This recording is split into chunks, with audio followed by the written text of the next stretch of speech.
I think that La Boheme is really one of the most youthful and most human operas there really is in the whole opera literature. And I mean, all the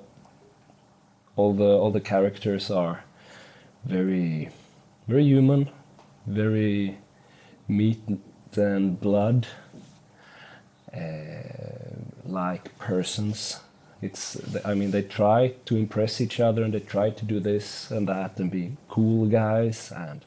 Well, it's been very nice. Yeah, it's very nice. It's always a special relationship when you're in a production together, and then you're very close for a period of time, but then it's as a friend said, it's a divorce feel we're having.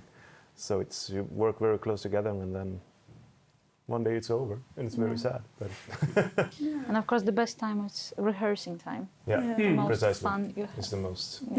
Yeah, it is actually. When you try to find something together. Yeah.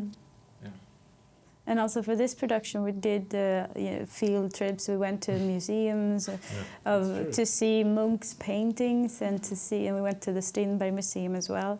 And it was we really. watched a movie. Oh yeah, we watched a movie about Munch. And got popcorn and candy. Yes, we did. And you made the best apple cake I've ever had in my entire life. Well, thank you. Yeah. So we've had that as well. And I don't know. This is my first production here at this house, and I don't know if that's very common to go and see and try to get a feeling of the period and what we're trying to do. So that was really really nice. Also. A special experience. Very thorough preparation. Yeah. Yes. Yeah. And I think it really helped us to realize that those times were not so different from these times, actually, because you sort of see everything old as through a veil of, I don't know, oldness. People were a bit different then, they were just like this, but they weren't. They were just no, people. They were young people. Yeah, like everyone, that people will always be, I guess.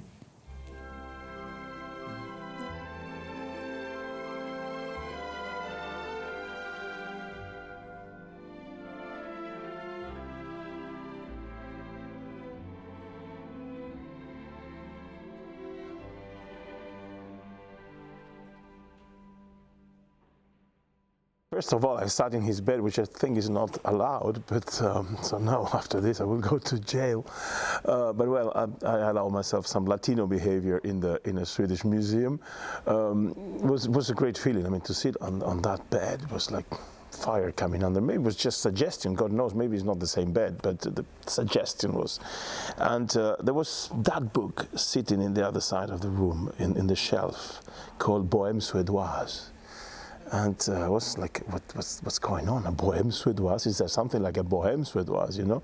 So all of a sudden you make the connection we were speaking in the first question. We say, okay, let's see where this takes me. And it took me to Rådharummet and Rådharummet to Christiana Bohemen and so on. Well, the first question is, why not? You know, there's a great movement in Scandinavia in the 1850s, 60s, 70s, parallel to the French Bohemians. We tend to think that the only Bohemians of the story were just French. And this happens in many countries. There was the decade of the 60s and the 70s was parallel to our 60s and 70s, like 100 years after.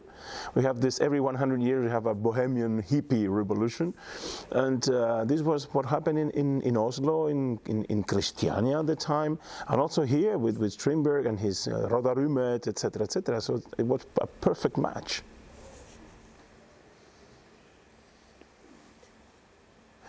The main challenge, though, was to remove this sort of cartoonish behavior of the usual Boheme, when everybody is, you know, give me five kind of behavior, which is a little bit not even good for the for the real Boheme, the Puccini Boheme.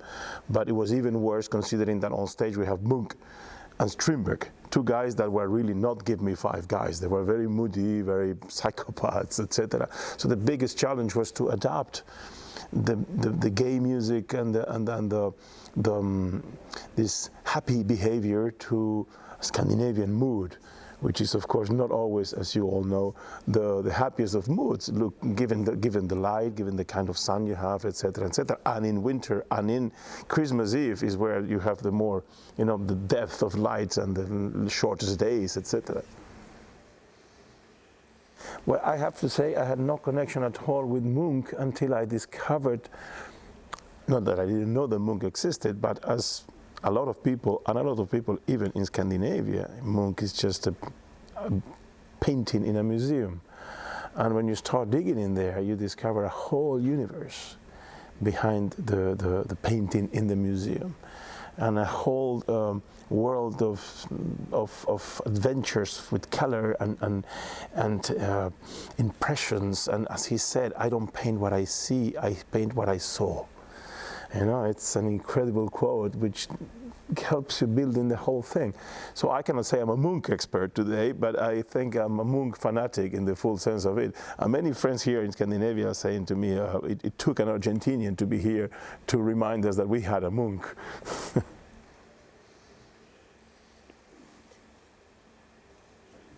Well, to be behind the scenes, it's an amazing feeling. First of all, because you are in charge, you are the responsible for what we see, for how it sees and everything. We have a team, of course.